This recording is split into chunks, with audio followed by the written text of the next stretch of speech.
Bom, depois do primeiro período eleitoral, primeiro turno, nós estamos aqui de volta. E hoje recebendo, como não deixaria de ser, o nosso mestre para até entender melhor o Brasil do jeito que está sendo colocado nesse período que antecede o segundo turno das eleições em alguns estados e do nosso país. Tokiyoshi Arata. Tokiyoshi, tá difícil, né, a gente entender como é que ficou essa corrida eleitoral, né? Queria que o senhor esclarecesse um pouco, porque ela é muito atípica, né, em vários aspectos, na questão da Dilma ter concorrido, na questão, por exemplo, do Lula não poder aparecer em imagem na TV, está aparecendo, na não apresentação dos planos de governo, né? O brasileiro está um pouco para um lado esquerda, para um lado direita, mas a gente, dessa primeira eleição, está vivendo um momento diferenciado. Como é que o senhor está analisando tudo?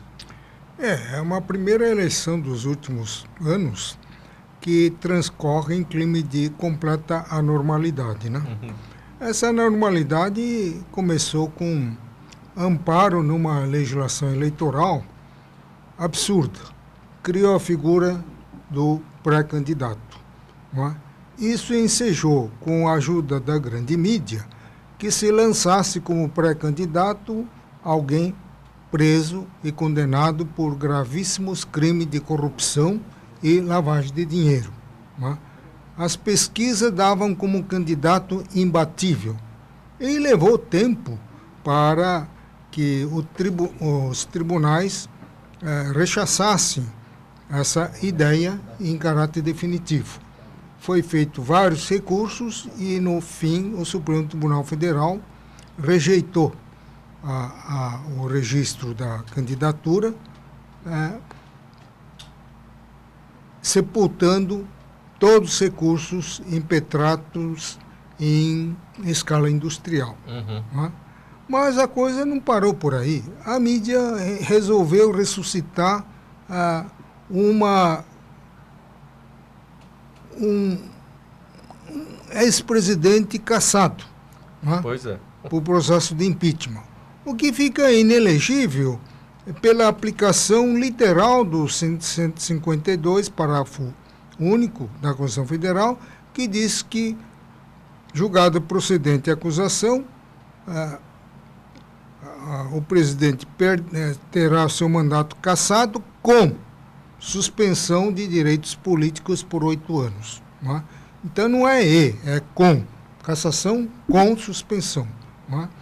Mas o Tribunal Superior Eleitoral, sob relatoria do constitucionalista, o grande professor Barroso, ele disse que o tribunal não poderia rever uma decisão proferida em nível político pelo Senado, presidido pelo presidente da Corte Suprema. Não tem nada a ver uma coisa com outra. Um é processo político, o outro é processo jurídico, né? Onde o Tribunal Superior Eleitoral tem que exercer a sua prerrogativa em caráter de independência e autonomia, né? Então, essa candidata a Senado Federal, pelo Estado de Minas, também a mídia dava como invencível, né? Estava em primeiro lugar nas pesquisas. Eu chamaria isso de uma verdadeira fraude jurídica, porque eram duas pessoas absolutamente inelegíveis, né? E a votação, o exercício da cidadania comprovou isso. Quer dizer, a ex-presidente Dilma foi cassada pela segunda vez, desta vez pela manifestação nas urnas, né? A cidadania, por assim dizer, completou aquele julgamento feito perante o Senado, né? E depois teve um outro acidente que tornou anormal a corrida presidencial, que recebeu, em circunstâncias até agora não bem esclarecidas, uma facada quase que mortal. O candidato Bolsonaro. O candidato Bolsonaro, né? Apesar de 2 inquéritos, não se esclareceu ainda com objetividade a motivação desse crime, né? Então, isso daí pode ter também influído nas preferências do candidato. O certo é que essa eleição transcorreu sobre a égide da necessidade de restauração da moralidade, da decência e da ética, porque a população sofreu na carne os efeitos de 13 anos de desgoverno, ou seja, de governo de cleptocratas que saquearam esse país, sangraram os cofres públicos, destruíram, quase levou à falência uma das maiores multinacionais do mundo, que é a Petrobras. E estamos pagando um preço caro por isso, não é? Um preço de combustível com 57% do preço representado por tributos. Não é? Estamos pagando muito caro. Não? Então, por causa disso, a cidadania reagiu, não é? Procurando expurgar aqueles de perfil notoriamente corrupto, não é? Renovando praticamente cerca de 52% da composição na Câmara dos Deputados e do Senado. Não é? Doutor, ontem eu estava vendo uma entrevista do Fernando Gabeira, inclusive reforçando o que o senhor está falando, que esses parlamentares, principalmente da Casa do Senado, né, e da Câmara dos Deputados, eles estão abismados, né? Vários assim que têm 7, 8 campanhas disseram que estão afastados, né? O Cristóvão foi um desses, né? A gente tem o caso aqui do Senado, que estava concorrendo do Senado, que é o Suplicy, que saiu em primeiro lugar. Essa campanha, doutor Quioche, foi a normalidade de tudo. Primeiro tempo de televisão por vínculo partidário, aquele soma-se partido, não regeu nada, né? O senhor viu, né? Aí outra questão nós tivemos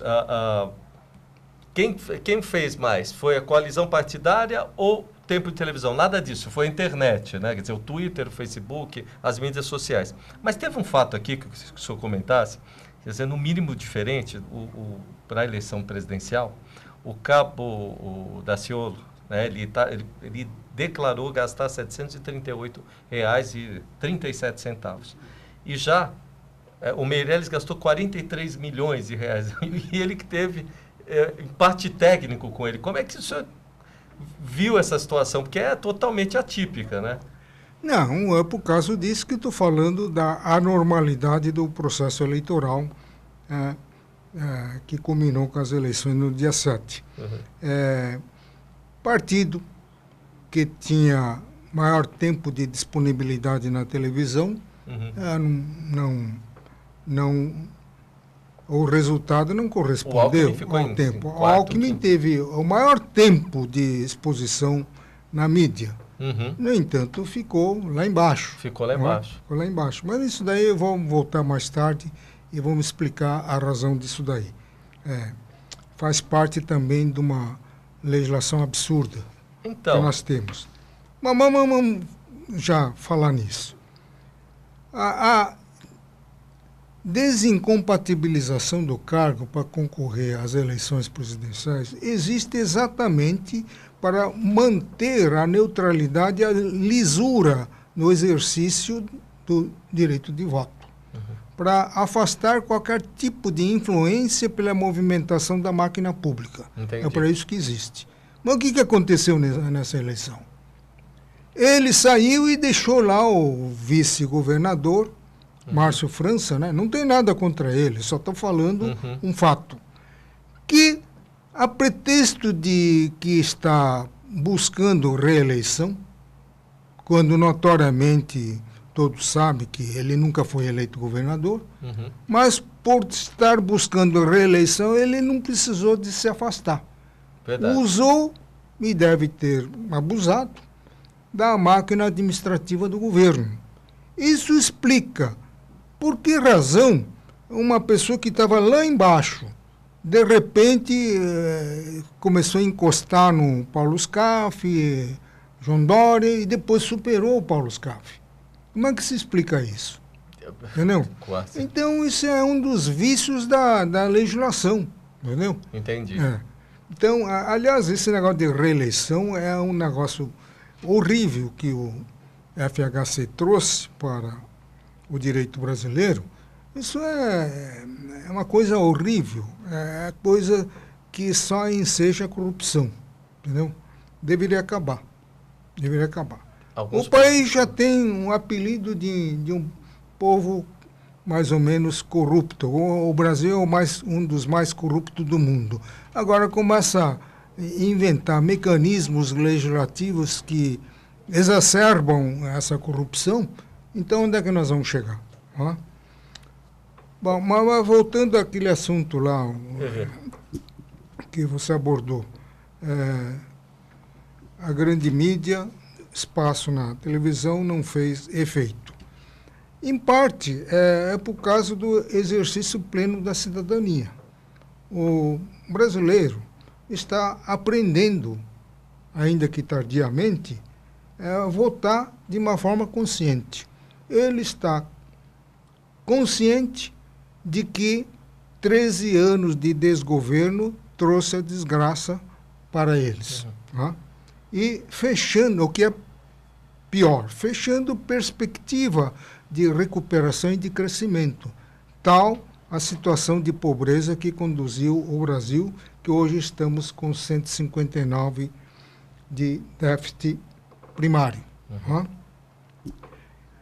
Então, o que aconteceu? Investiu-se na valorização da política, expurgando dos seus quadros aqueles manifestamente corruptos, aqueles que não têm uma postura ética, uma postura moral compatível com o exercício de qualquer função pública. Então, isso explica a não recondução dos caciques, né? O presidente do Senado não foi eleito, o Lobão não foi eleito, e muitos outros lá, a família Sarney. Houve uma rejeição. Agora, existem acidentes de percurso, né? Que nem o Jucá, o senador Jucá, do Roraima. Ele era um dos senadores mais atuantes, mais inteligentes e mais produtivos, principalmente na área tributária, que é a área de minha especialização. Por 426 votos, ele ficou fora. Então, ele disse que a culpa disso é a Operação Lava Jato, de um lado, e a invasão venezuelana, de outro lado. Pode até ser, porque a Operação Lava Jato tem aspecto positivo e aspecto negativo, em função de vazamento das delações premiadas, né, que é feita por bandidos, né, alguns presos, condenados. Isso vem à mídia, e o bandido preso, para atenuar sua pena, ele faz qualquer negócio. Entendo. Aquilo, às vezes, as autoridades judiciárias, não todas, às vezes, aceitam aquilo como prova. Aquilo não é prova. Pode ser um indício de uma eventual prova, mas não pode ser prova para justificar o decreto de prisão preventiva. Então, isso daí pode ter influído. Mas a grande verdade é que na Câmara, principalmente, que é o eco de ressonância da vontade popular, houve uma renovação de 52%, com predominância de candidatos jovens, né? Ou daqueles, muitos deles, ingressando pela primeira vez. Mas, por que não houve uma renovação maior? É por causa da existência do chamado curral eleitoral, que é formado onde? Nos bolsões de pobreza. Onde que se concentra o bolsão de pobreza? Nos estados do Nordeste, lá onde a população tem uma baixa escolaridade, que são presas fáceis de pessoas corruptas que, a pretexto de criar programa de inclusão social, estão manipulando-os eleitoralmente, formando um seu curral eleitoral, e nunca eles vão permitir que essas pessoas saiam da pobreza, porque na hora que a população sair da pobreza, desaparece, como consequência natural, esse coronelismo da velha república. Eles não vão mais conseguir manipular à custa de benefícios materiais que, em condições normais de um Estado diligente, de um Estado funcional, de um Estado responsável, toda a população deveria ter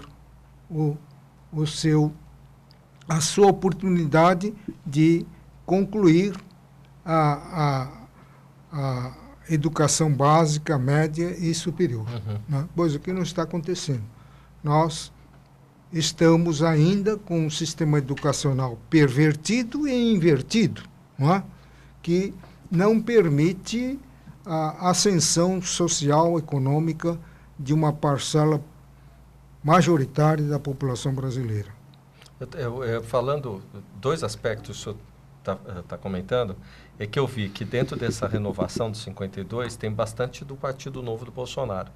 Tem em terceiro lugar, com menos saída, o PT. Aí depois tem o MDB e o PSDB. Quer dizer, o PT ainda conseguiu ter maioria, fora os outros dois que eram os líderes da casa. Né? Isso é um defeito do sistema de eleição proporcional. Como é que o PT, que recebeu, em termos de totalidade, menos voto do que o PCL, pode ter 46 deputados? Isso. Não. 40 e poucos. Não. O Partido do Bolsonaro tem 53 deputados. Isso, tá aqui, ó, 53. 50, 60. O PT está com 69 e colheu para 56 deputados. 56 deputados. Tem mais do que o Partido Bolsonaro, que nas eleições de 2014 elegeu um único deputado. Pois é. E como é que um único deputado transformou-se em 53?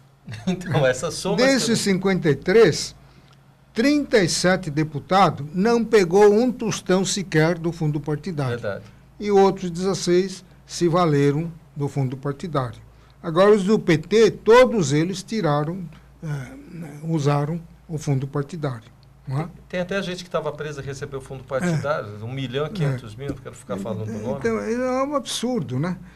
Agora, e a renovação não aconteceu por causa do curral eleitoral e também porque os detentores do mandato atual, eles têm dinheiro de sobra para utilizar na campanha. Como? É a chamada verba oriunda de emenda parlamentar. Entendeu? Verba oriunda de emenda parlamentar. Aquele projeto de PEC que existia para tornar impositiva a execução orçamentária, no fim tornou impositiva parcialmente. Só as verbas oriundas da emenda parlamentar é que são de execução obrigatória. O resto não. O resto está lá consignado para satisfazer a formalidade constitucional. Mas se o presidente não quiser gastar nenhum tostão daquilo lá, resolver levar para outro lugar, ele pode. Entendeu? Então, essa emenda parlamentar deve ter atuado bastante no sentido de influenciar a caça de votos. E mais ainda, os detentores do mandato parlamentar têm a vantagem da estrutura propiciada pelo seu gabinete. Ele tem funcionários, não é? Aqueles assessores, na verdade, a maioria deles não são assessores, são cabos eleitorais permanentes. Não é? É verdade. Estão lá a serviço do patrão, não para executar serviço público. Só falta ter saído das ruas aí para distribuir santinho. E deve ter acontecido isso, entendeu? Utilização de carros oficiais, correspondências gratuitas e tudo mais. Entendeu? Eu só falo uma grande verdade. Porque então, tem tudo isso daí, enquanto não mexer com esse sistema aí, não dá para você pensar numa renovação do Congresso Nacional em sua totalidade. Não é? O senhor citou num artigo também a questão, e está aqui também para a gente discutir, a questão do Centrão. O senhor não acha que foi essa aproximação de querer fazer o Centrão também que deteriorou a questão do Alckmin, né? Empurrou ele para... Sim, não tem nem dúvida. Esse Centrão, acho que foi obra do ex-presidente da Câmara, depois deputado federal, como é que chamava? O Cunha? Não, Rodrigues. O Maia? Não, esse que foi presidente da Câmara de Vereadores de São Paulo, Centrão. Foi na época da Constituinte. Já vou lembrar. Roberto Cardoso Alves. Isso. Roberto Cardoso Alves. Ele criou o Centrão para boicotar a Assembleia Nacional Constituinte, que trabalhou até o último minuto para implantar o regime parlamentar, o sistema parlamentar de governo. No último minuto entrou o Centrão lá com, acho que tinha mais de 142 deputados, né? Hoje tem 142 deputados, para transformar aquilo lá como com um passe de mágica num presidencialismo. E para conter o ânimo dos oposicionistas, ele fez inserir num dispositivo transitório que dentro de tantos anos haverá um plebiscito para o povo soberanamente decidir pelo regime, pelo sistema parlamentar e presidencial e regime republicano, forma republicana e forma de monarquia. Né? Esse plebiscito foi antecipado, só faltou anunciar o resultado antes que acontecesse o plebiscito. Né? E deu no que deu. É o presidencialismo com república. Só que a república só de nome, onde que está a república? Não tem. Não é? O presidencialismo, onde que está o presidencialismo? Vítima de 28 partidos no poder, não se pode fazer nada. A única coisa que o Michel Temer conseguiu implantar foi a reforma trabalhista, assim mesmo, por via de legislação ordinária. Se fosse pela PEC, não ia passar. Não é? E ele conseguiu implantar. É tão bom nessa reforma trabalhista, não é? Que tirou o país do anacronismo, que todo mundo está raivoso, está bravo, está querendo torpedear de uma forma ou de outra. O próprio Haddad diz que a primeira providência seria revogar a reforma trabalhista. Isso é um absurdo.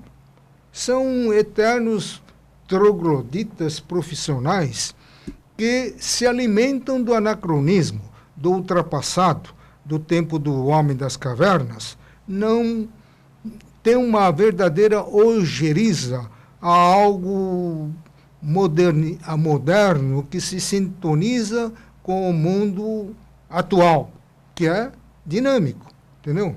Você não pode ver nada assim funcionando direito, tem que ficar com instrumentos anacrônicos do passado remoto, não é? Para a sobrevivência desses políticos mal intencionados. Agora, tem um detalhe, antes de falar da reforma, até que, porque eu vi o que o senhor está falando, a Haddad falou que vai revogar mesmo, mas tem um sistema que é a questão dos sindicatos, né? Na reforma deixou claro que não se paga sindicato agora descontando em folha, né? O problema maior está aí, né? Primeiro o sujeito falou, não, temos que voltar e repensar na questão da estrutura sindical no Brasil. Isso não é palavra minha, tá no Estado de São Paulo no domingo, essa fala do Haddad. Isso tinha que sair mesmo, né, Arthur? Que eu acho que tem que ser obrigado a pagar. Agora, o Haddad quer revogar exatamente porque você está falando. Porque a reforma, muito inteligentemente, acabou com a contribuição sindical obrigatória. Não é? Então. Se eles querem continuar recebendo o sindicato, que atue efetivamente a favor do trabalhador para desportar a boa vontade suficiente do trabalhador para voluntariamente contribuir mensalmente com a parte do seu salário. Não é? Agora, é claro que o o Haddad está contra a reforma por causa dessa abolição da contribuição sindical obrigatória, porque o berço do PT está exatamente no sindicalismo. Né? O PT nasceu do movimento sindical. Né? O Lula era o líder do sindicato. Né? Então, é por isso que eles querem reviver, né, o passado, ressuscitando a contribuição sindical. Eu queria perguntar para o senhor uma dúvida com relação à ONU, quando ela começou a se pronunciar sobre as eleições aqui. Inclusive, teve uma comissão aqui presente, né, para ver a questão das urnas, que, aliás, deram muitos problemas. Né? O próprio Tribunal Superior falou que mais de 310 urnas tiveram problemas, falaram que foi pouco, 0,6%, mas uma urna pode fazer a diferença. Mas o que eu quero dizer é o seguinte, quando a ONU opinou nessa questão do Lula, o senhor não achou... Eu fiquei com as minhas dúvidas, né? Não, está opinando se ele pode ou não, tem direito ou não sair a presidente. Como é que o senhor avaliou essa situação? Eu avalio da seguinte forma. Só uma pessoa que nunca trabalhou e que, de repente, ficou bilionário, pode ter acesso à mídia nacional e internacional, como ele teve, com possibilidade de mobilizar, inclusive, uma Comissão de Direitos Humanos da ONU para opinar sobre matéria, sobre questões que não têm nada a ver com direitos humanos. Uhum. Questão eleitoral é uma questão interna do Brasil. Não há que se falar em ofensa a direitos do homem. Não há? Ele, embora ele diga que é um preso político, é evidente, onde se viu uma pessoa condenada por corrupção e lavagem de dinheiro, que a ONU tem a obrigação de encabeçar o movimento contra combate a esses dois crimes, por força de vários tratados multilaterais. Como é que ele pode se imiscuir para fazer uma votação no sentido de assegurar o direito à candidatura? Isso é um aspecto. O segundo aspecto é que eles não decidiram, aliás, de 7, 8 membros, parece que 3 apreciaram, né? Os outros assinaram embaixo. Né? Eles decidiram sem conhecimento de causa.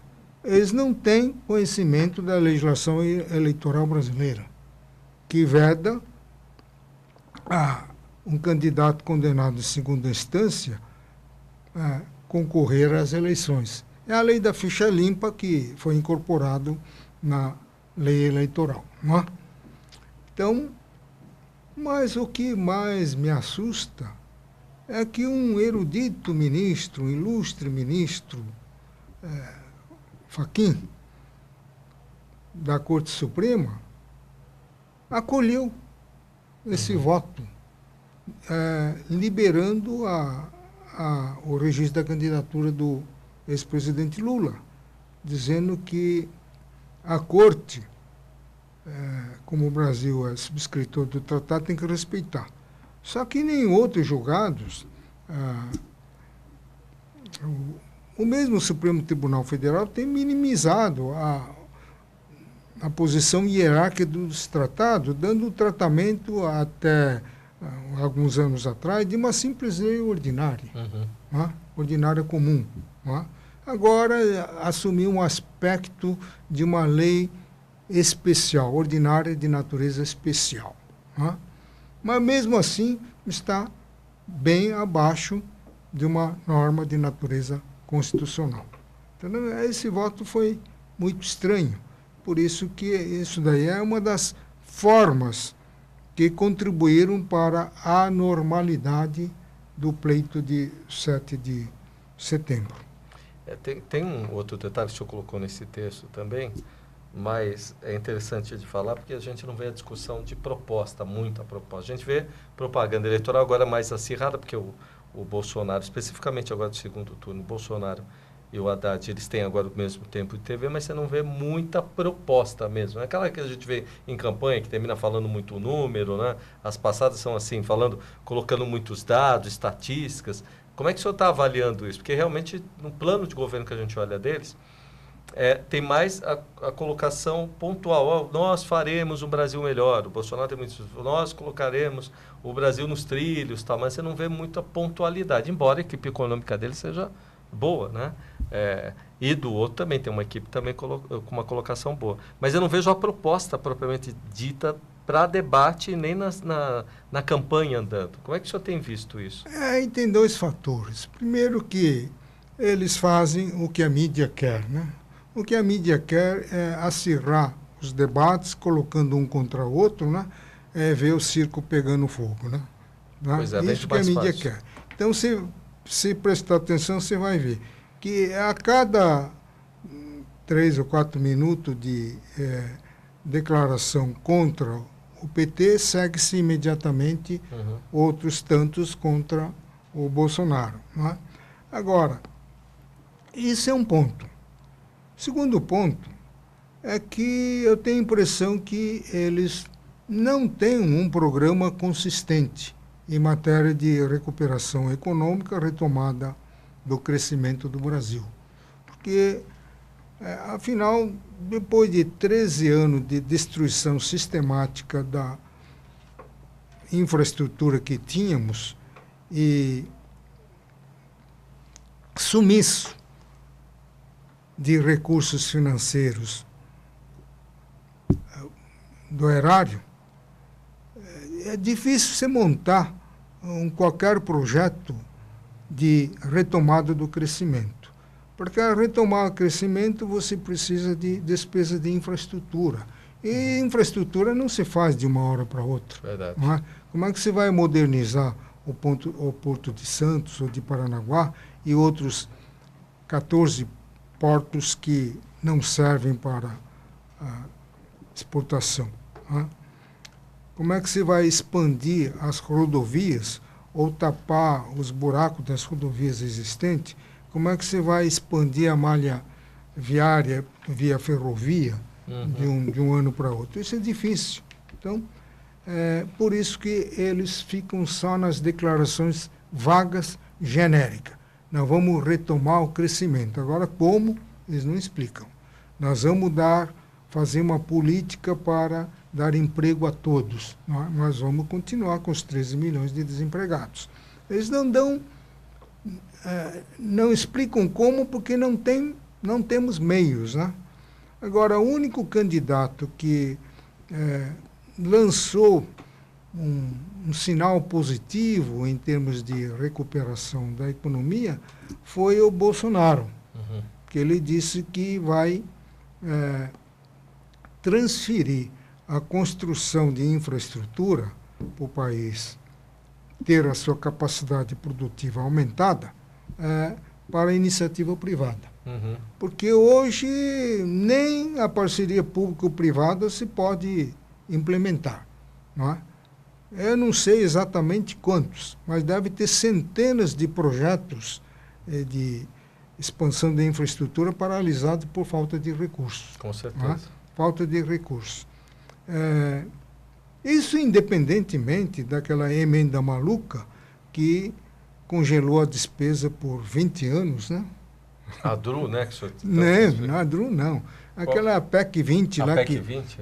Que transformou a emenda não sei quanto, acho que é 95, não sei, congelou as despesas do Estado por 20 anos consecutivos. Verdade. Né? Agora, é um negócio demagógico, que você não precisa de emenda constitucional para gastar menos. Basta você cumprir a lei de responsabilidade fiscal, cumprir a lei orçamentária anual, gasta o que tem. Não precisa de emenda. A emenda foi feita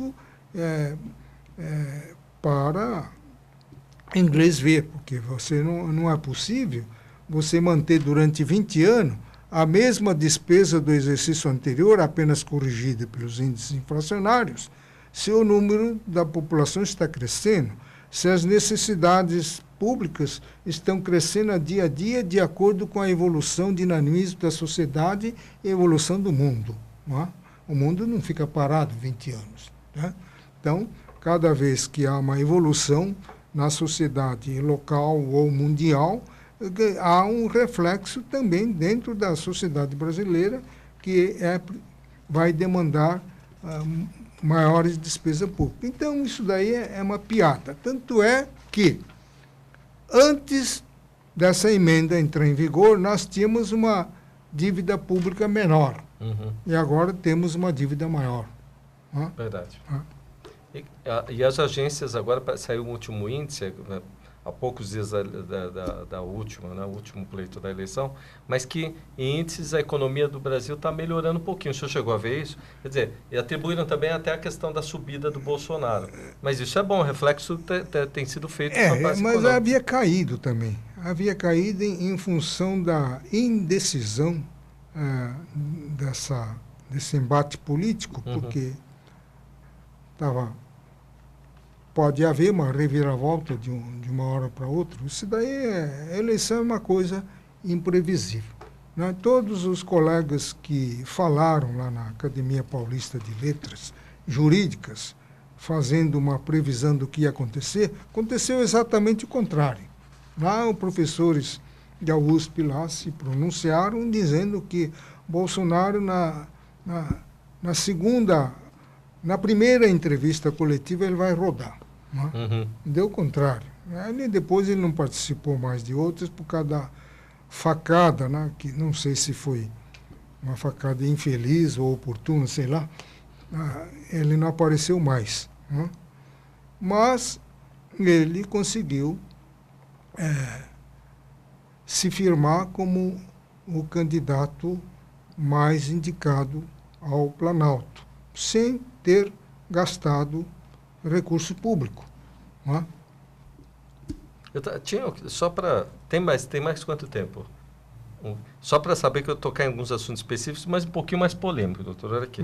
A questão da Previdência Social que a gente citou, o Haddad, ele coloca assim, não, pode ser superada a partir de combate à sonegação, né? Ele quer taxar super fortunas e tal, né? E o Bolsonaro coloca assim, é grande demais a reforma, mas tem que ser com mudanças graduais. E eu me lembro que o Macron agora fez uma reforma da Previdência, está colocando aí, passando 41 diferenciações, vai implementar numa só. Como é que o senhor vê essa questão da Previdência? Ela é mesmo o ponto fulcral que está detonando a economia do país todo? Porque tudo agora falando a Previdência que está dando problema no orçamento, é a Previdência que está acabando com todo o dinheiro que o Brasil tem. Né? Dá a impressão que tudo aconteceu por conta da Previdência ter crescido, a população ter envelhecido, né? Como é que o senhor vê essa situação aqui? Primeiro, essa declaração do Haddad a respeito da Previdência é uma balela. Não é? Isso é para inglês ver, isso é besteira. Não é? Em segundo lugar, a reforma da Previdência se impõe, mas não porque a Previdência privada é deficitária. A Previdência privada não há como ser deficitária, a menos que alguém esteja metendo mão no dinheiro da Previdência. Não é? Que ela é regida pelo princípio de que nenhuma despesa poderá ser feita, nenhum benefício poderá ser pago sem respectiva fonte de custeio. Não é? Isso está no parágrafo 5º do artigo 195 da Constituição Federal. Então não há como haver esse desequilíbrio. O que está quebrando a Previdência como um todo é a Previdência do setor público. Entendeu? Nós temos aí um fantástico número de servidores, né, públicos que está fazendo um estrago muito grande no Brasil, né, através da ação nefasta desses servidores. Tudo está sendo burocratizado, dificultando e emperrando as atividades empresariais e, pouco a pouco, está destruindo esse país. Não é? Esses milhões de servidores públicos encasquetados nos cargos de comissão é que está impedindo o parlamento de aprovar aquela reforma, projeto de reforma que o Michel Temer mandou para o Congresso pela vez primeira, botando o dedo na ferida. É a unificação da Previdência. Por que o trabalhador fica trabalhando 35 anos, ganhando, digamos, um salário de um executivo de 20, 30 mil, e quando ele aposenta, ele vai para 5 mil e pouco. E o funcionário público, ele se aposenta com o olerite do último mês, normalmente engordado com um monte de penduricalhos, não é? 34, 35 mil reais. Isso deveria acabar, mas os congressistas que são apoiados por esses funcionários, aliás, uma grande parcela dos congressistas são originários do funcionalismo. Uhum. Nós temos lá representantes do funcionalismo, representantes do clero, representantes do setor agrícola, representantes do setor militar que está crescendo agora, entendeu? Então está cheio de corporações lá dentro. Entendeu? Então é difícil. Agora, Bolsonaro, candidato, o que ele falou faz sentido, gradual. Né? Se tivesse feito essa reforma gradual há 30 anos atrás, hoje não teríamos que ficar a cada reforma ferindo direitos adquiridos. Eles demoram tanto que quando faz, tem que impor a novidade para as pessoas que estavam lá trabalhando há 30 anos, estavam prestes a aposentar e pego de surpresa pelas novas regras e inventam tal de pedágio, tal, não sei o quê. Isso é passar por cima do direito adquirido. Não é? Isso daí não pode. Agora, o Bolsonaro não vai poder fazer essa unificação da Previdência, que os militares já falaram claro. Nós concordamos plenamente com a proposta de reforma previdenciária. Só não abrimos mão da paridade público e privado, que é a espinha dorsal da proposta. Né? Verdade. Tem um outro lado, eu queria citar para o senhor, a gente tem mais uns 10 minutinhos, também tema assim, tem discutido os dois lados acirrados, a questão de segurança pública. Né? O Haddad fala que a segurança pode ser baseada em programas sociais, né? Que ele revê a questão de segurança com conceito.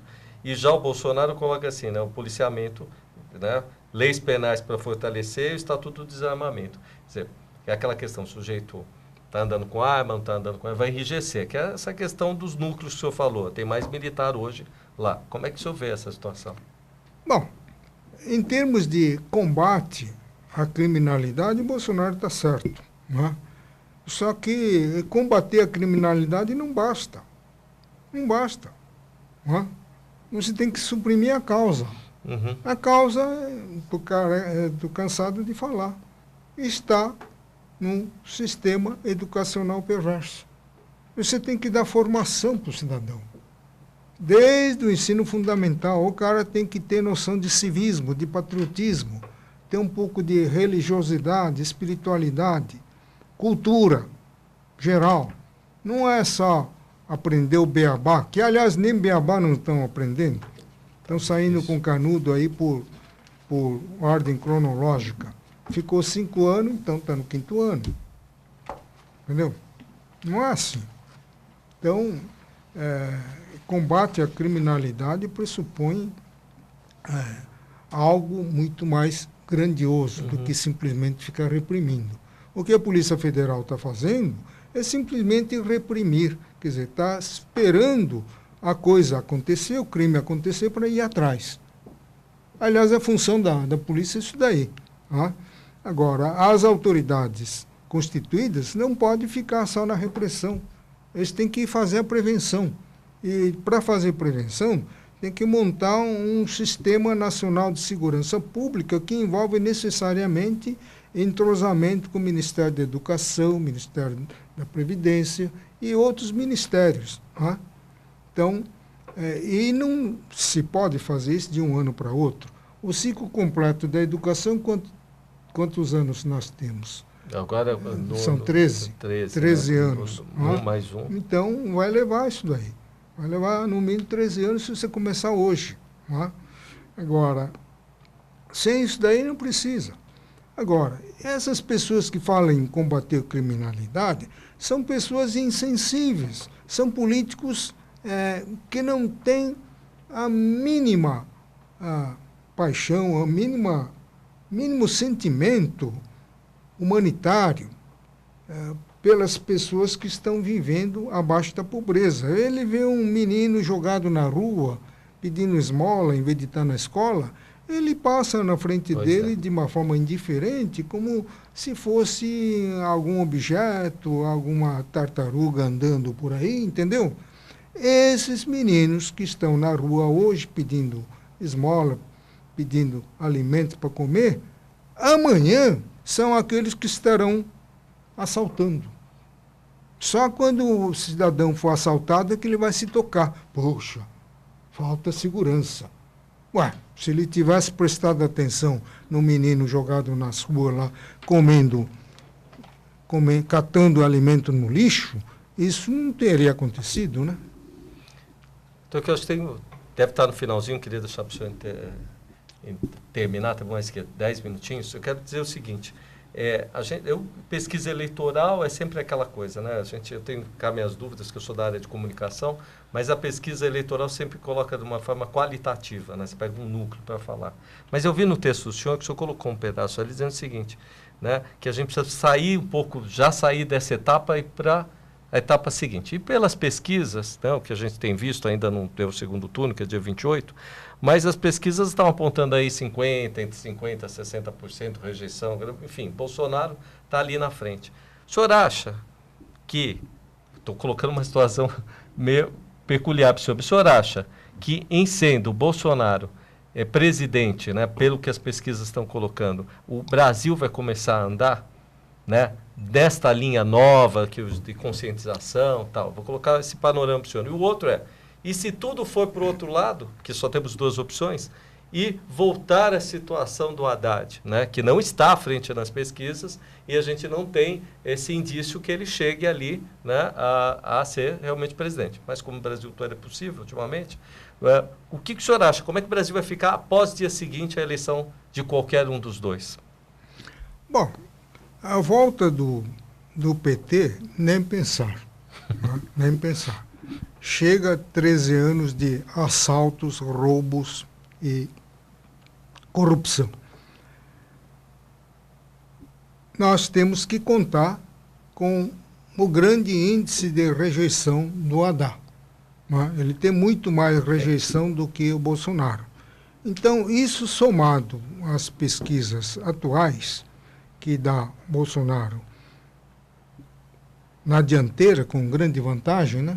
Tá. Quanto está hoje? 63%, juntando uma coisa e outra, depois 45% com a índice de rejeição. É uma distância muito grande. Tá bastante. Ainda que as pesquisas não sejam inteiramente confiáveis, nem sempre bate na realidade, como aconteceu com a Dilma, né? Que a pesquisa apontava como eleita. Né? Suplicy, né? Suplicy. Então, isso é efeito da rejeição do PT. Quer dizer, o povo brasileiro já está vacinado contra a ladroeira. O povo, apesar de humilde, pobre em sua maioria, ele não é corrupto. Não é corrupto, em sua maioria. Né? O que falta é um pouco de esclarecimento, uma visão política para exercer o direito de voto com consciência, exercer sua cidadania de uma forma consciente. Isso que está faltando. Então, é bem provável que emplaque o Bolsonaro. Né? Agora, o Bolsonaro, ele nunca foi um homem do executivo. Né? Ele não tem a experiência administrativa. Então, eu acho que ele vai buscar o respaldo nas Forças Armadas. E cá entre nós, esses oficiais superiores, ou principalmente oficiais generais das 3 Forças Armadas, são pessoas altamente qualificadas, são pessoas cultas, conhecedores profundos da política nacional. Não é? Eles frequentaram a Escola Superior de Guerra, a Escola de Comando do Estado-Maior, do Exército, da Aeronáutica e da Marinha. Uhum. Então, são pessoas que têm um conhecimento da realidade nacional. Não é? Eles não têm experiência política, não é? E nem pode ter, porque a missão deles é de manter a lei e a ordem e defender o país contra eventual invasão estrangeira. Então, mas são homens extremamente preparados. Não é? Então, ele vai contar com essa equipe, não é? De maneira que uma coisa é certa, nunca vai ser pior do que um petista no governo. Qualquer coisa é melhor do que um petista no governo. Bom, a gente está para os momentos finais, né? Pelo menos tem uma coisa, né, que eu acho, a gente já experimentou um governo. Agora, né, como tem duas opções, possivelmente a gente vai ter, pelo que tem em pesquisa hoje, vamos ver qual vai ser a administração desse que hoje na pesquisa está na frente, que é o Bolsonaro. Queria que, com as considerações finais, tem 1 minuto para o senhor terminar. O senhor sempre coloca, vamos, o Brasil tem que acreditar para frente, enfim, já até estou antecipando. Mas eu queria que o senhor viesse depois da eleição para comentar como é que vai ser agora a escalada desse próximo presidente. Eu sempre digo, né, que com todos os males que estão acontecendo no Brasil dia a dia, nós nunca devemos perder a esperança. Tanto tinha razão que agora uma luz da esperança está não apenas surgindo, como também crescendo no horizonte. Não é? Então, eu acho que essa esperança vai acabar se frutificando num futuro bem mais próximo do que eu julgava anteriormente à eleição de 7 de outubro. Não é? De maneira que devemos olhar o país daqui para frente. Então, o que eu quero agradecer, o senhor tem feito uma luta árdua aí desde 2013 com a gente falando, e olha, tem que confirmar aqui que desde 2000, aliás, desde 2000 o senhor tem falando, mas 2013 o senhor tinha falado que o caminho ia ser esse, e a gente está chegando, se vocês forem olhar os programas que o Dr. Queiroz fez aqui no Questão de Justiça, vão ver que o caminho tem sido dessa forma. Eu queria agradecer, mas o senhor tem que voltar aqui. Depois do dia 28 tem gravação, a gente vai passar o programa para ver como é que vai ser essa nova ida do Brasil com esse novo presidente. Obrigado, viu, Dr. Queiroz? Tá bom. Obrigado a você, Walter. Obrigado. Questão de Justiça vai ficando por aqui. Volta na próxima semana, né?